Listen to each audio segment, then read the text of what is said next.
Let's face it, you're busy. You want to understand important stuff without slogging through endless articles and books. Totally. That's the whole idea behind the deep dive, right? Exactly.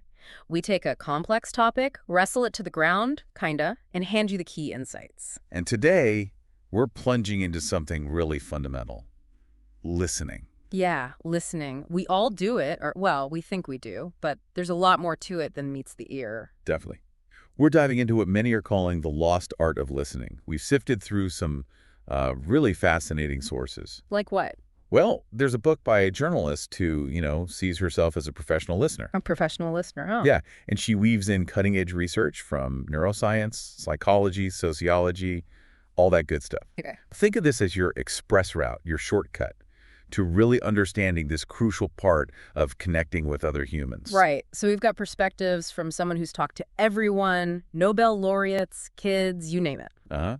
And that's alongside rigorous academic studies. So our mission today. Basically, to unpack why truly listening is a skill, something you can actually develop. And how the modern world, technology and all that kind of throws roadblocks in its way. Exactly. Mhm. And most importantly, what practical steps, things you could actually do to become a better listener yourself. Okay, let's unpack this.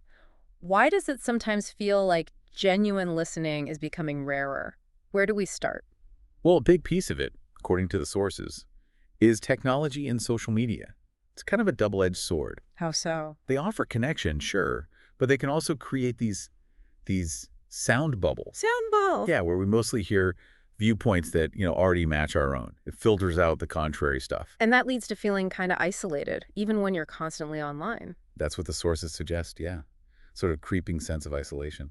It's so true. Think about how often you might just text or send an emoji instead of actually calling someone. Right. And even when we are listening online, it's often through headphones, Hmm. in our own little audio world.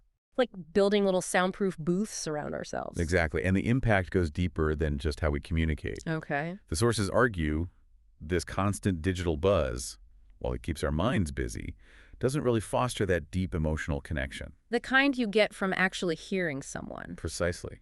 The journalist talks about needing the resonance of another's voice within our very bones and psyches. It's a whole body thing. Physical, chemical, emotional, the works. Yeah. And that's often missing in just digital messages. Absolutely.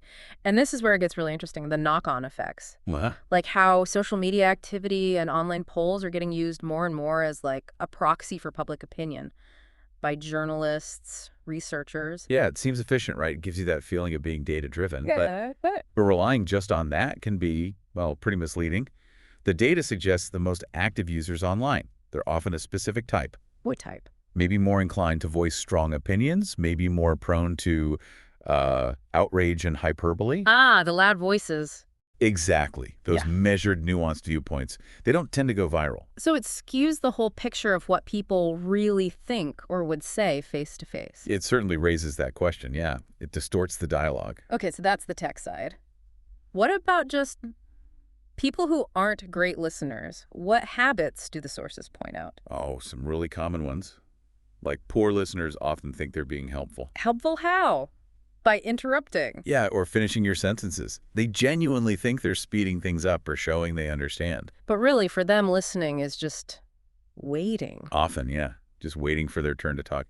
There's this cultural pressure, too, in this era of aggressive personal marketing. Silence feels like losing ground. Exactly, like you're falling behind if you're not constantly contributing your thoughts. Listening seems passive, almost a weakness. Wow. So with all these challenges, tech, habits, culture, why even bother trying to get better at listening? Isn't email just more efficient? That's the million-dollar question, isn't it? And the sources are really clear on this. Despite how efficient electronic stuff seems, Yeah. cultivating listening skills is absolutely vital, Mm. crucial, for genuine human connection. Digital stuff has its place, obviously, but Yeah.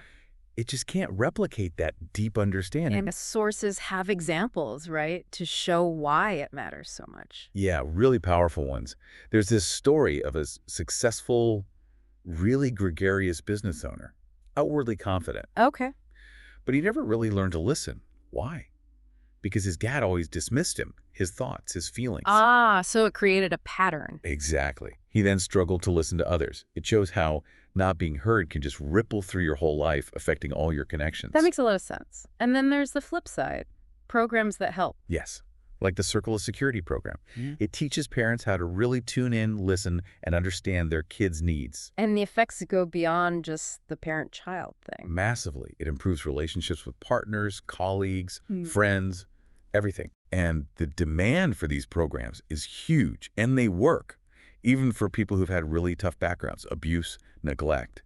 It just shows how fundamental that need to be heard really is. It's like we have to consciously relearn this basic human skill. And the science actually backs this up, these snatches of magic. Totally. Those moments of real connection, attunement, understanding. It's not just a feeling. No. There's neurological evidence. fMRI scans, the ones that show brain activity. Yeah. They've actually shown brain waves synchronizing between people when they're truly listening and connecting. Like their brains are literally on the same wavelength. Woo! That's incredible. A measurable sign of connection. It's that snatch of magic, yeah, a neurological echo. And there was that example, the really moving one, about the clinician and the mother. Oh, yes. The mother was struggling with her baby crying constantly. Right. And instead of just giving advice, the clinician asked something really simple but deep. What is it about the crying that bothers you the most? And that simple act of listening. It unlocked this connection to the mother's own childhood trauma, something unresolved. Wow.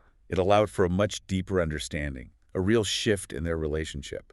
It just shows how listening first can open up these incredible levels of connection. Okay, so we get why it's declining, why it's vital. Right. What about listening under pressure, when the stakes are really high? Right, this is fascinating. The sources bring in Christopher McManus, a former CIA chief interrogator. Okay, now that sounds high stakes. Do you think his success came from, manipulation? Mind games? Yeah, something like that. But he says his effectiveness, interviewing terrorists, other suspects, it came from genuinely listening to understand their mindset. Really. Understanding them, not just getting info. Understanding their beliefs, their perspectives, even when there wasn't an immediate payoff. He wasn't just trying to extract facts in that moment. That feels counterintuitive for interrogation. It does, right. But McManus argues that practicing that kind of deep listening, even in those extreme situations, actually made him better at connecting with people generally later in life. So it's about understanding the human, even in the toughest spots. Fundamentally, yeah. And this links back to attachment theory, doesn't it? The whole secure base idea. Exactly.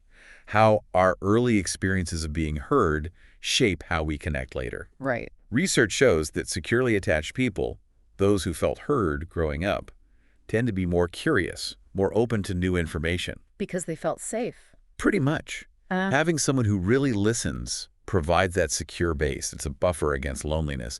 Makes you feel safer exploring the world, exploring ideas, connecting with others. So listening isn't just passive receiving. The listener actually shapes the conversation. Oh, massively. This is a really key insight from the sources. They argue basically everyone is interesting if you ask the right questions, and crucially, if you really listen to the answers. And get this. Researchers found that when people talk to someone who's clearly not paying attention, the speaker themselves remembers less of what they said and even becomes less articulate. No way. So my bad listening actually makes you worse at talking. That's the implication. It affects the speaker directly. Wow. Okay. So good listeners do the opposite. Exactly. Attentive listeners, just by being engaged, can draw out more information, richer detail, often without even asking specific questions.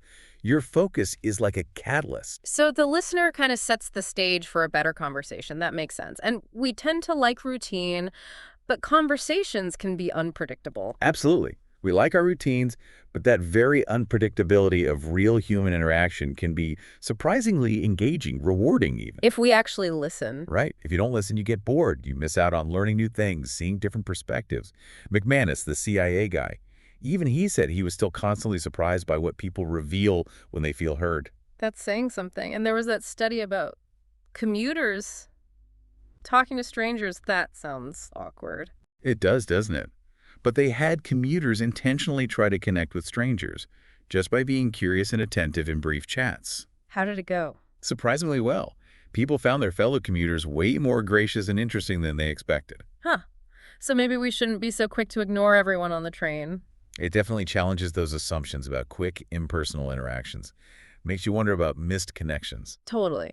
Okay, but what about people we know really well? Spouses, best friends? Surely listening is easier then. You'd think so, right? Yeah. But the sources talk about something called the closeness communication bias. Closeness. Bias. Yeah. Studies with married couples, close friends, found that intense intimacy can actually create an illusion of understanding.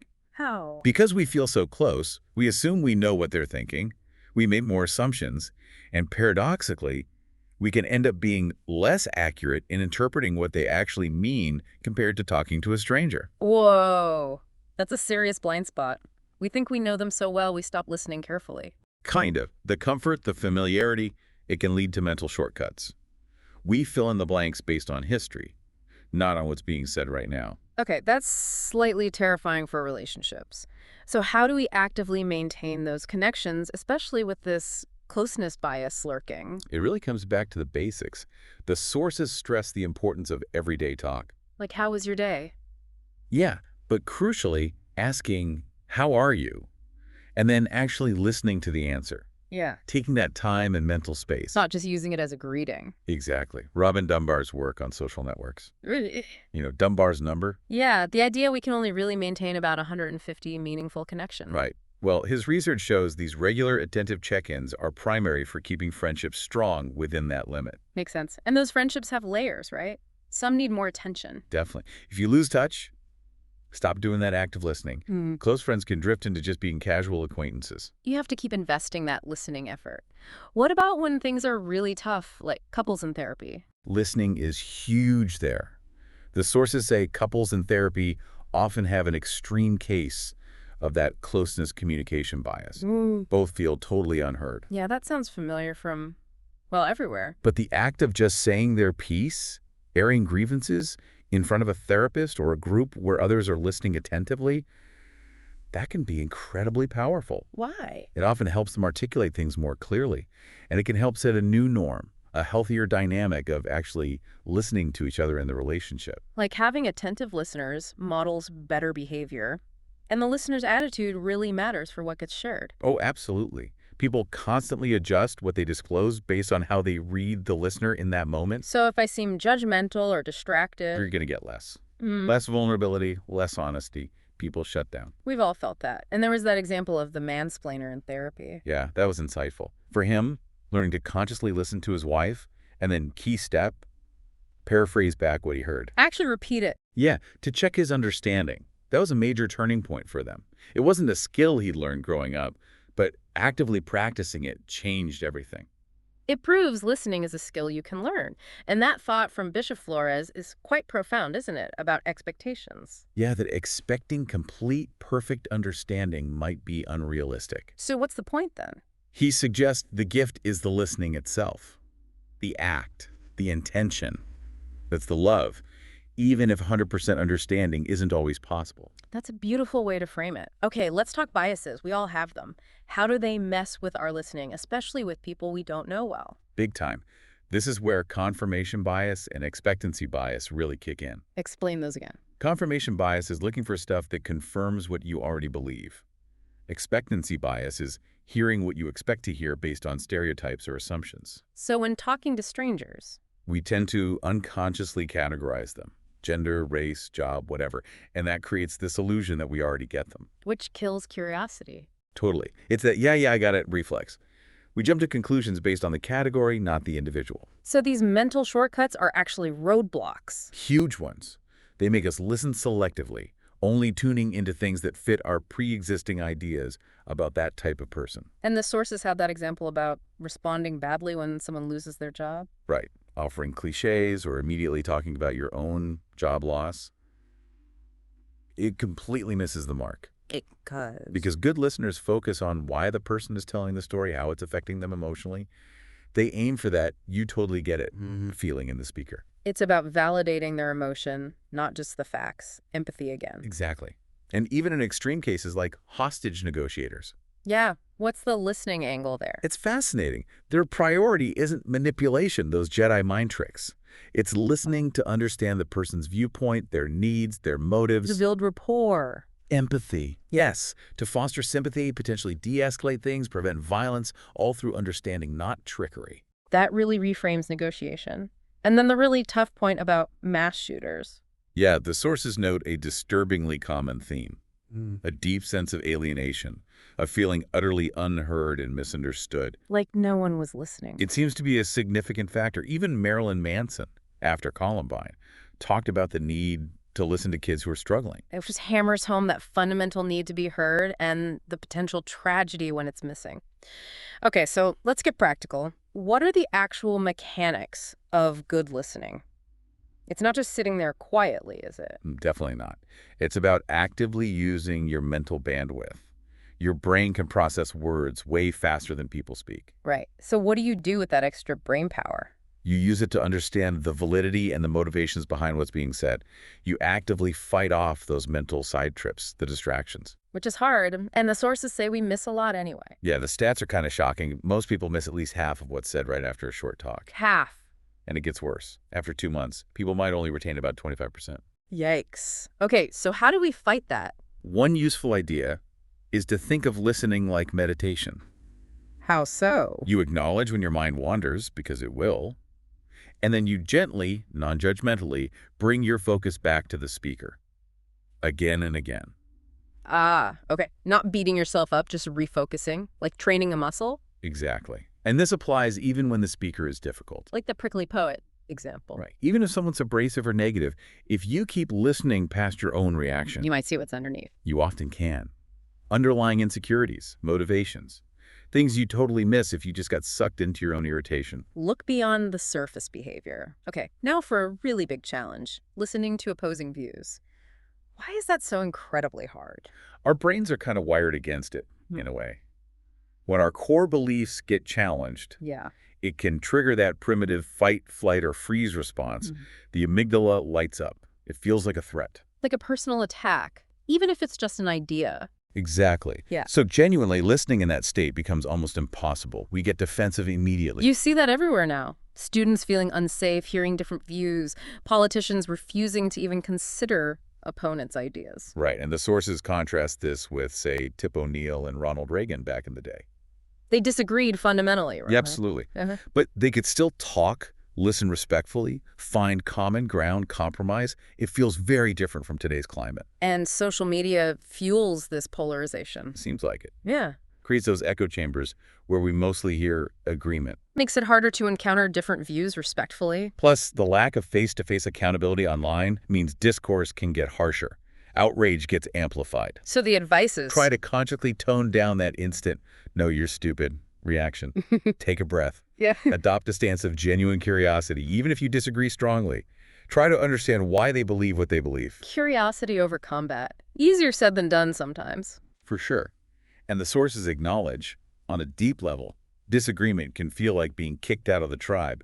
It taps into ancient survival fears. But listening is actually what helps us survive and thrive. Ironically, yes. Listening, understanding different perspectives, adapting, that's how species succeed. And Carl Rogers had a strong take on this. He really believed that listening to opposing views, truly trying to understand them, is the only way we grow as individuals, even though it's painful. That painful reorganization of our thinking. That's the growth point. It's tough, especially now, but essential. Okay, so we know what real listening looks like. But what about the illusion of listening, when we think we're getting insights but maybe aren't? Focus groups are one example the sources mentioned. How so? They seem designed for listening. They are, but it's an artificial setting. People know they're being watched, observed. They might be experienced focus group participants. It can shape their responses. Right, it's not entirely natural behavior. Exactly. And Naomi Barron's technique is relevant here too, asking, "Tell me about the last time," instead of just, "Why?" Because why can put people on the defensive. Yeah, but tell me about the last time. Encourages stories, more revealing answers. Like the woman buying ice cream for her ménage à trois, Ben and Jerry. It gets you closer to the real motivation. That's a great tip. What about all those social media listening tools companies use? Algorithms gauging sentiment. Useful to a point, but again, the sources caution it's a very engineered environment. Online behavior isn't always typical human behavior. It gives limited, maybe skewed insights. It's like watching people only in a casino, as you said. Got it. So how can we practice getting better? The sources mention improv. Yes, improv exercises are surprisingly good for listening training. Like what? Things like speaking with one voice, where a group builds a story together, word by word, or mirroring, copying someone's movements. What do those teach you? Intense focus, Oh. careful listening, syncing up mentally and physically with someone else. They really boost your awareness and sensitivity. Taking you out of your own head. And they use this in a mental health board. Yeah, incredibly effectively.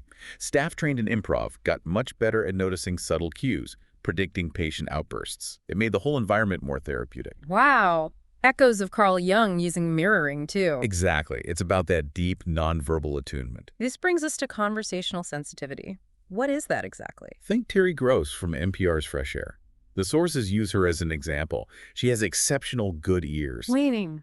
an amazing ability to hear what's underneath the words, picking up subtle shifts in tone, hesitation, emotion, listening between the lines. It's more than just hearing the words, and that analogy of conversation as passing clay back and forth. Yeah, I love that one. Each person molds the message with their own perceptions, background, biases, education, race, gender, distractions. Yeah. It all shapes how the message is received and passed on. So the message is constantly being reshaped. Subtly, yes. Uh-huh. And being self-aware helps you manage your own shaping of the clay. Oh. Research links self-awareness and self-monitoring, knowing your biases, tracking your reactions to better listening. If you know your filters, you can account for them. Know thyself to listen better. Makes sense. What about those who seem like amazing listeners but maybe aren't? Like con artists. Good question. Yeah. The sources say they aren't necessarily naturally better listeners, No. but they're highly practiced and highly motivated. For them, listening well pays off directly, and it helps them manipulate. Ah, it's a tool for them. Whereas the victim might be less motivated to listen critically because the story they're being told is so appealing. That's unsettling. But good listeners can also spot deceit better. Generally, yes. The heightened sensitivity to nuance, to inconsistencies between words and body language, helps them detect when something's off. So it cuts both ways. Thinking about times you've been fooled can help you spot those missed cues later. Definitely.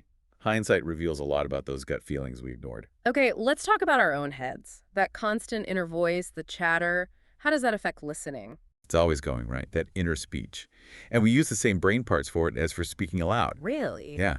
And that inner talk affects how we regulate ourselves, but also how we perceive external sounds, including speech. So my internal commentary colors what I actually hear you saying. It can, yes. Even reading activates inner speech. And our inner dialogues are shaped by our conversations with others, too. It's how we process different views and figure out where we stand. It's this constant loop, internal and external.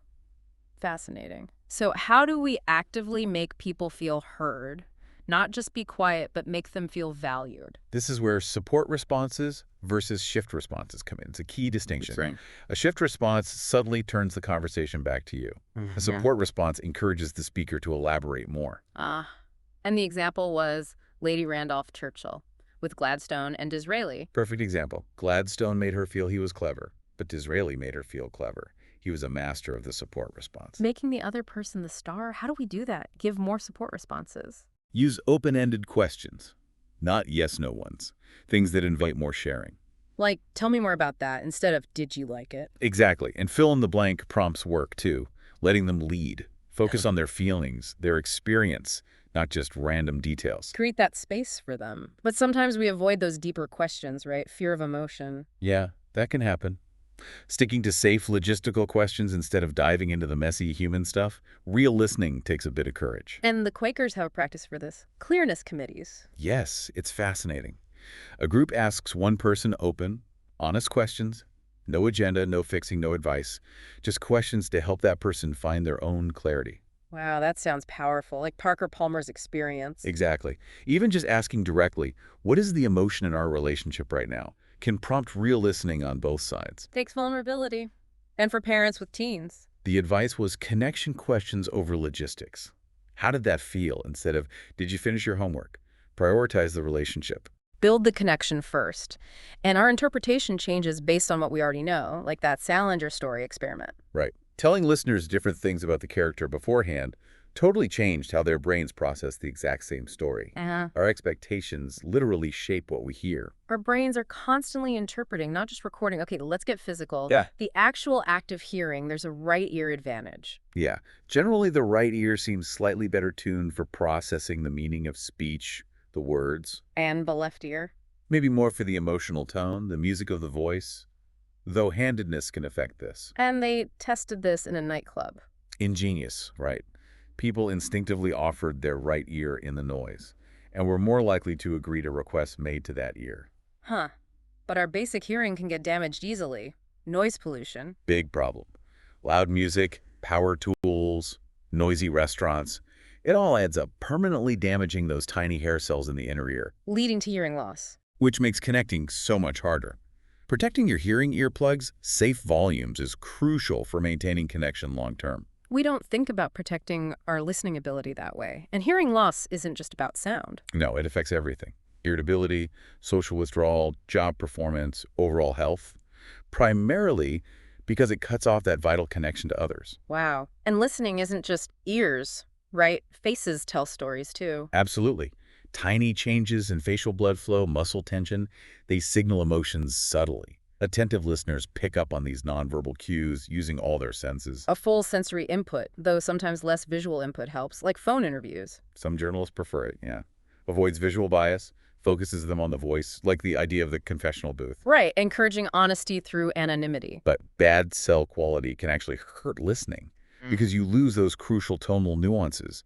Bandwidth gets prioritized over audio richness. It's always a trade-off. Okay, the elephant in the room. Distraction.